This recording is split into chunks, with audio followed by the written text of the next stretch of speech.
तो आइए दोस्तों, आपका स्वागत है हमारी चैनल में।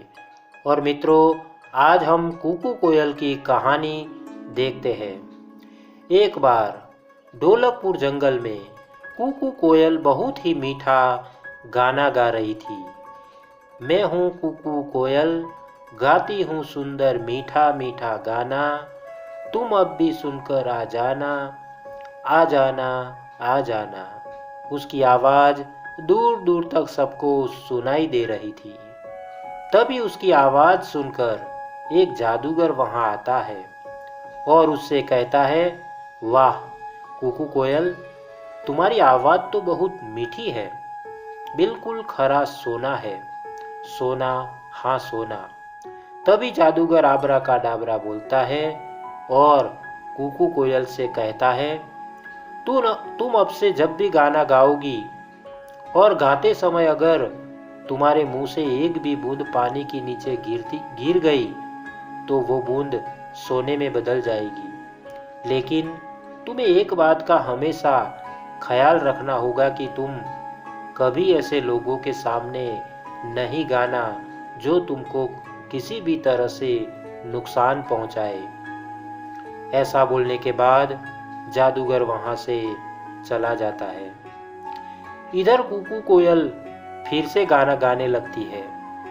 तभी वहां पर चंपा लोमड़ी आती है और वो कुकू कोयल का गाना सुनने लगती है। गाना गाते गाते कुकू कोयल के मुंह से पानी गिरता है। पानी के गिरते ही वो सोने में बदल जाता है। चंपा लोमड़ी अपने सामने सोना देखकर बहुत खुश हो जाती है और झट से सोना उठाती है। फिर वहां से बहुत तेज दौड़ लगाते हुए अपने घर पहुंचती है। इधर कुकू कोयल गाना गाती रहती है। तभी वहां पर एक शिकारी आता है। शिकारी पेड़ के नीचे बैठकर कुकू कोयल का गाना सुनने लगता है। कुकू कोयल गाना गा ही रही थी कि फिर से उसके मुंह से पानी नीचे गिरता है। मुंह का पानी नीचे पहुंचते ही सोने में बदल जाता है। अपने सामने शिकारी सोना देखकर बहुत खुश हो जाता है। वो झट से उसे उठा लेता है। तभी शिकारी फिर देखता है कि ऊपर से पानी की एक और बूंद गिरी जो सोने में बदल गई।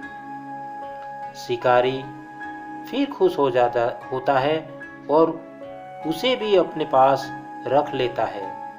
ऐसे करते हुए कई बूंदें ऊपर से नीचे गिरती है जो सोने में बदलती जाती है। शिकारी मन में सोचता है कि शायद आसमान से सोने की बारिश हो रही है, और ये सोचते हुए वो एक एक करके सोना उठाता जाता है। तभी शिकारी की नजर गाना गा रही कुकू कोयल पर जाती है और वो देखता है कि ये सोने वाला पानी तो कुकू कोयल के मुंह से निकल रहा है। फिर वो बिना देरी किए कोयल को पकड़ने के बारे में सोचता है, क्योंकि कुकू कोयल को पकड़कर वो बन जाएगा अब बहुत बहुत अमीर। इधर कुकू कोयल गाना गाने में इतना खो जाती है कि उसे इस बात का भी ध्यान नहीं रहता कि उसके आसपास कौन है। फिर शिकारी बहुत धीरे से अपना जाल फेंकता है और कुकू कोयल को पकड़ लेता है। जाल में फंसते ही कुकू कोयल कहती है, धत तेरी की, ये क्या कर बैठी मैं। जादूगर ने कहा भी था मुझसे कि आपने अपने आसपास के लोगों से बचकर रहना। अब देखो मैंने अपनी लापरवाही के चक्कर में क्या कर लिया, जाल में फंस गई ना। इधर कुकू कोयल को ले जाते हुए शिकारी अपने मन में सोचता है कि क्यों ना इस कोयल को राजा को ही दे दूं। अगर राजा को दे दूं दे दिया जाए तो राजा इसके बदले मुझे राजमहल में रहने देंगे, फिर पूरी जिंदगी आराम से बीतेगी मेरी। हाँ, यही सही रहेगा। ऐसा सोचते हुए शिकारी राजा के पास पहुंचता है और उसे सारी बात बताता है। राजा कोयल को लेने और उसके बदले शिकारी को अपने राज्य महल में रहने देने की बात मान जाता है। तभी वहां पर राजा का मंत्री आता है और उससे बोलता है कि महाराज, ये शिकारी झूठ बोल रहा है। आपने कभी सुना था या देखा भी है क्या किसी चिड़िया के मुंह से सोना निकले? भाई, मैंने तो नहीं देखा।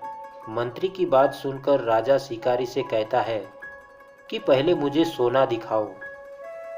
आखिर ये कोयल कैसे सोना निकालती है, मैं भी तो देखूं। राजा की बात सुनकर शिकारी कोयल से गाना गाने को कहता है, लेकिन कोयल तो इस बार कोई गलती नहीं करना चाहती थी, इसलिए वो अपना मुंह ही नहीं खोलती। शिकारी के बहुत बार कहने पर भी जब कोयल गाना नहीं गाती, तब राजा को ये सब देखकर गुस्सा आ जाता है और वो अपने सिपाहियों से कहकर कोयल को जाल से निकाल देता है और शिकारी को पकड़ लेता है। जाल से निकलते ही कोयल गाना गाना शुरू करती है। कुकू मैं हूँ कुकू कोयल, गाती हूँ मीठा मीठा सुंदर गाना, जिसे सुनकर तुम सब मेरे पास। और फिर तभी उसके मुंह से फिर से पानी नीचे गिरता है, जो सोने में बदल जाता है। राजा ये सब बस देखता ही रह जाता है और अपने सिपाहियों से कोयल को पकड़ने को कहता है, लेकिन इस बार कुकू कोयल पहले जैसी कोई भी गलती नहीं करती है और वहां से उड़ती हुई सीधे ढोलकपुर जंगल पहुंचती है। मोरल: इस कहानी से हमें यह सीख मिलती है कि हमें हमेशा अपने बड़ों की बात माननी चाहिए, साथ ही हमेशा सतर्क भी रहना चाहिए। तो दोस्तों, कैसी लगी कहानी? आशा करता हूँ कि आपको यह कहानी वाकई अच्छी लगी होगी। अगर आपको यह कहानी अच्छी लगी है तो एक लाइक और एक शेयर दोस्तों ज़रूर करना। चैनल को सब्सक्राइब भी कर देना। भूल कर आपके प्यार को इसी तरह देते रहना, क्योंकि हम आपके लिए इसी तरह की अच्छी और मनपसंद कहानियाँ लाते रहे। तो दोस्तों, आज के लिए इतना ही। फिर मिलेंगे एक और नई कहानी के साथ। तब तक के लिए आप सबको हमारा धन्यवाद। जय हिंद।